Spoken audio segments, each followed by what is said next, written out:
Il dit, je vous donne un commandement nouveau. Aimez-vous les uns les autres, comme je vous ai aimé. Aimez-vous les uns les autres. Et le verset 35, il dit ceci.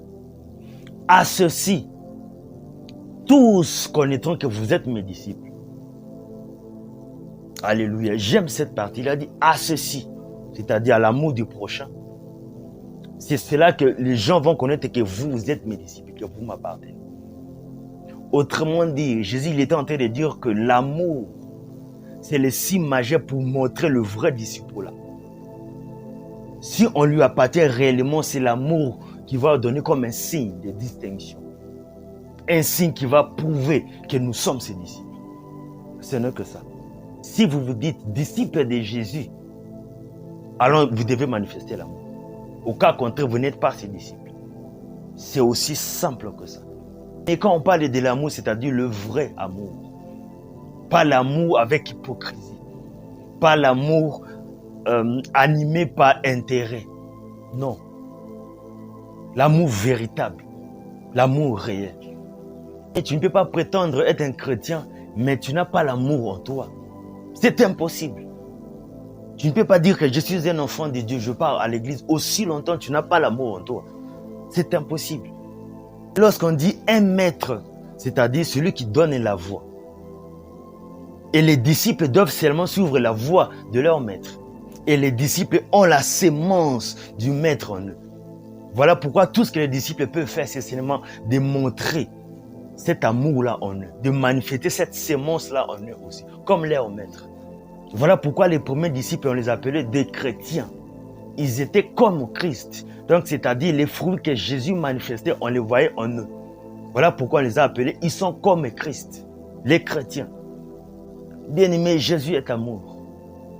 Laisse-moi te dire que Jésus t'aime d'une manière que tu ne peux pas imaginer. L'amour de Dieu pour toi, l'amour de Jésus pour toi est d'une manière inimaginable. Ton cerveau n'est pas capable de quantifier cet amour-là, bien. Il t'aime au-delà de l'imagination. Lorsque je vous parle de l'amour de Dieu, je suis témoin. Je sais exactement de quoi je parle. Je vais toujours témoigner ces choses. Les jours où le Seigneur m'est apparu pour la deuxième fois, bien, mais lorsqu'il s'est tenu devant moi, la façon dont il me regardait. Ce visage-là d'amour, cet amour-là qui sortait de lui pour moi, je ne sais pas comment vous expliquer. Je ne sais pas cette scène-là, comment je peux vous expliquer. En fait, ces regards-là, la manière dont il me regardait, cet amour qui sortait de lui pour moi. En fait, je ne savais que personne pourra m'aimer comme cet homme. Je savais que cet amour, ça sera pour l'éternité en éternité. Et tout ce que lui, il nous demande, qu'on puisse aussi s'aimer les uns les autres comme lui. Il nous a montré la voie. L'amour doit s'enflammer dans nos cœurs. L'amour doit briller dans nos cœurs comme une fournaise. On doit voir ça en nous. Les disciples de Jésus, les enfants de Dieu, l'église de Dieu. L'amour doit caractériser notre cœur. Ça doit vibrer, ça doit sortir. Les gens d'autres personnes, les païens, les nations, ils doivent voir cet amour-là en nous. Si on prétend que nous appartenons à Jésus, on doit manifester ces choses. Si tu n'as pas l'amour en toi, tu dois commencer à te poser beaucoup de questions. Si ton cœur n'aime pas les autres, si ton cœur n'aime pas certaines personnes, tu dois commencer à te poser la question. Est-ce que réellement je suis un disciple du Seigneur? Parce que le sien, il démontre l'amour envers les autres. Bien-aimé, tu ne peux pas être un enfant de Dieu, te dire un disciple de Jésus aussi longtemps que tu as la haine en toi. La vérité est que personne ne peut rencontrer Jésus et rester la même. Personne. Si réellement tu rencontres Jésus, c'est un processus bien sûr, mais il faut qu'il y ait un changement. Et la première chose que lorsque tu rencontres Jésus, ce qu'il va te donner, c'est l'amour du prochain. C'est l'amour des autres.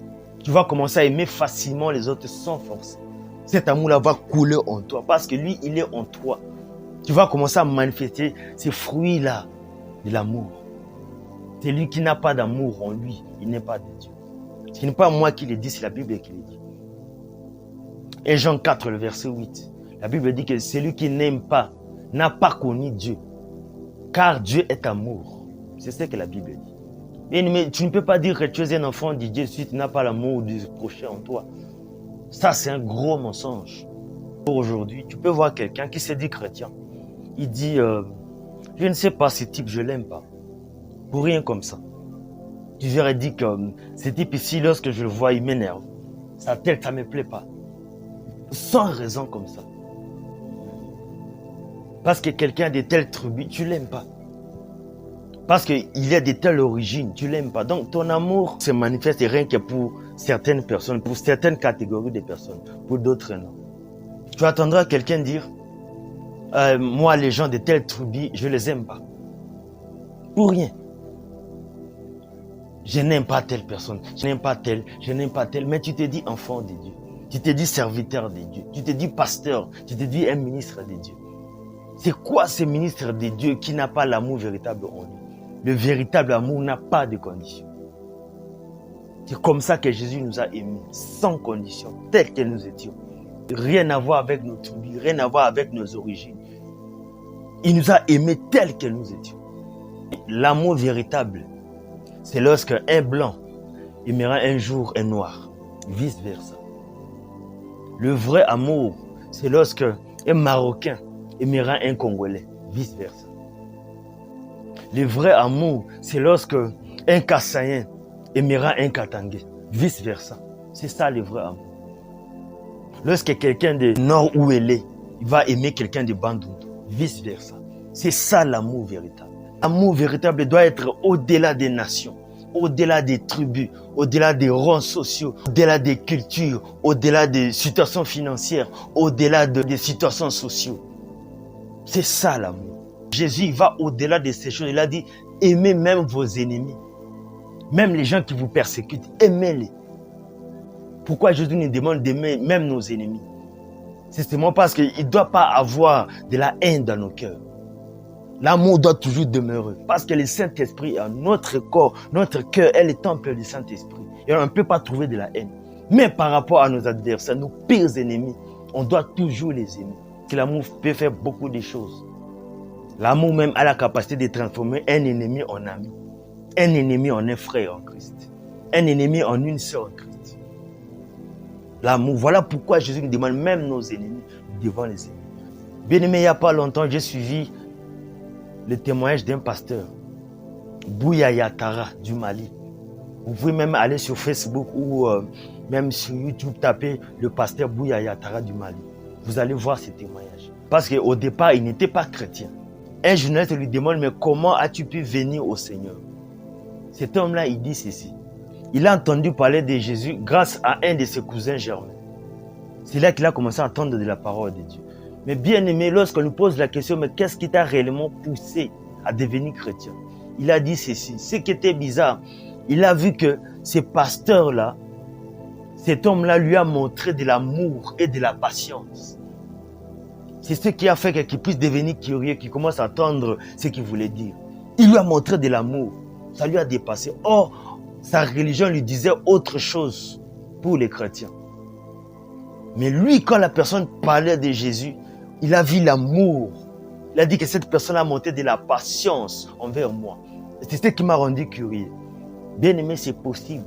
L'amour en toi, ça peut faire beaucoup de choses. L'amour peut transformer beaucoup de personnes. Peut-être par ta manière d'être, quelqu'un peut venir en Jésus.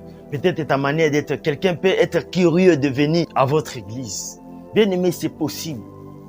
On doit voir l'amour se manifester dans nos vies. Dans tous les domaines, bien aimés.